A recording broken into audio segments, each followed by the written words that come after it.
Assalamualaikum warahmatullahi wabarakatuh. Perkenalkan, nama saya Serliani, NIM D02204010. Di sini saya akan menjelaskan tentang bisnis model kanvas. Baiklah, langsung saja. Pertama yaitu bisnis model kanvas. Bisnis model kanvas adalah suatu strategi manajemen yang digunakan untuk merancang perencanaan bisnis perusahaan berdasarkan proposisi nilai perusahaan, produk, infrastruktur, pelanggan, dan keuangan. Pertama kali diciptakan oleh Alexander Osterwalder pada tahun 2005. Bisnis model kanvas menjadi salah satu strategi manajemen yang populer di kalangan bisnis dan sering dipelajari di universitas. Kepopuleran tersebut dikarenakan tampilan bisnis model kanvas yang sederhana dan mudah dipahami. Tujuan BCM. Pembuatan bisnis model kanvas bertujuan untuk membantu perusahaan merancang perencanaan proses bisnis dan menetapkan serta memvalidasi poin penting dalam bisnis seperti sumber daya, aktivitas, hubungan yang akan dijalin dengan pihak terkait, pendapatan, hingga pengeluaran yang dikeluarkan. Memodelkan ide dan tahapan bisnis, yaitu dimulai dari ide, model bisnis, ke validation, business plan, pitching, computation, dan will fail business. Selanjutnya yaitu the business model kanvas. Pertama, key partners, key activities, key resources, value proposition, customer relation, customer segment, channel, cost structure, dan revenue stream. Selanjutnya komponen BCM. Pertama yaitu value proposition. Value position merupakan nilai yang diposisikan perusahaan untuk calon customer. Nilai tersebut mencakup produk atau jasa serta bagaimana perusahaan ingin dilihat oleh calon customer. Nomor 2 yaitu customer segment. Dalam suatu bisnis, customer menjadi salah satu komponen penting. Dari customer, suatu perusahaan akan mendapatkan income. Perusahaan dapat mengisi blok ini dengan segmentasi customer seperti apa yang mereka incar sesuai dengan value proposition. Selanjutnya channels. Setiap perusahaan memerlukan sarana atau cara untuk menyampaikan jasa atau produk mereka kepada customer. Channel merupakan sarana atau cara untuk menyampaikan jasa atau produk kepada customer sesuai segmen yang ditentukan sebelumnya.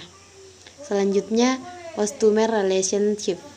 Di dalam lingkungan ini, yang dinilai adalah bagaimana menjalin hubungan dengan pelanggan agar customer tidak mudah berpaling ke bisnis lain. Maka sangat penting untuk menjalin hubungan yang baik dengan customer. Selain itu, diperlukan juga pengawasan yang ketat dan intensif dalam customer relationship. Selanjutnya, key activities. Ada banyak aktivitas yang harus dilakukan perusahaan dalam menghasilkan produk atau jasa serta bertahan di tengah kompetisi. Perusahaan dapat mengisi berbagai macam kegiatan yang akan mereka lakukan untuk menghasilkan produk dan jasa dalam blok key activities. Key activities juga menunjukkan kegiatan utama yang harus diberi perhatian lebih oleh perusahaan. Selanjutnya, key resources. Sumber daya merupakan kunci mewujudkan value proposition melalui key activities yang akan dijalankan. Dalam key resources, perusahaan dapat mengisi dengan sumber daya apa saja yang mereka miliki, baik tenaga kerja maupun benda mati seperti perlengkapan dan peralatan. Selanjutnya yaitu key partnership. Tidak mungkin perusahaan akan mampu berdiri sendiri tanpa bantuan relasi dari pihak lain, baik customer maupun pemasok bahan utama. Untuk memperlancar relasi yang terjaga dengan baik, perencanaan bagaimana relasi akan berjalan ketika eksekusi bisnis. Key resources dapat diisi dengan pihak-pihak mana saja yang harus diajak bekerja sama untuk mencapai tujuan. Selanjutnya yaitu revenue stream. Selain kegiatan penting yang telah dijabarkan dalam key activities, perusahaan harus menentukan bagaimana mereka akan mendapatkan profit atau keuntungan dari key aktivitas yang akan mereka jalankan. Berdasarkan value proposition, revenue stream menjelaskan bagaimana perusahaan mendapatkan keuntungan ketika bisnis telah dieksekusi. Selanjutnya yaitu cost structure. Tidak hanya mendapatkan keuntungan perusahaan harus mengeluarkan sejumlah biaya untuk menjalankan bisnis dan mendapatkan keuntungan. Cost structure meliputi jenis biaya yang sekiranya akan dikeluarkan ketika bisnis telah berjalan. Contohnya yaitu biaya tersebut antara lain biaya sewa tempat, internet, listrik, dan sebagainya.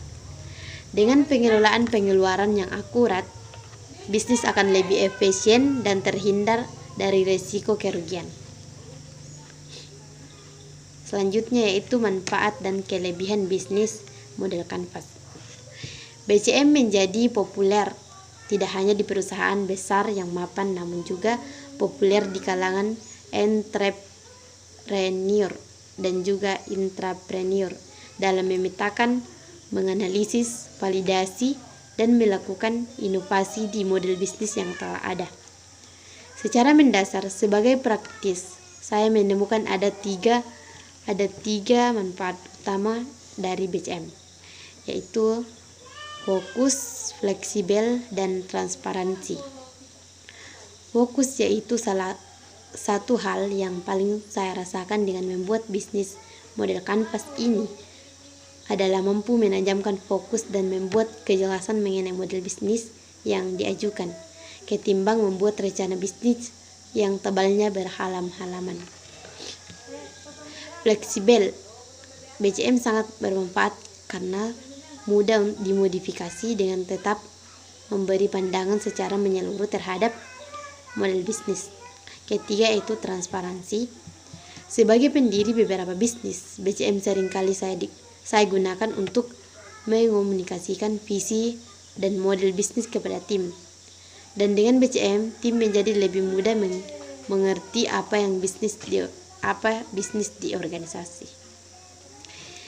Mungkin itu saja yang bisa saya sampaikan. Kurang lebihnya mohon dimaafkan. Wabillahi taufiq wal hidayah. Wassalamualaikum warahmatullahi wabarakatuh.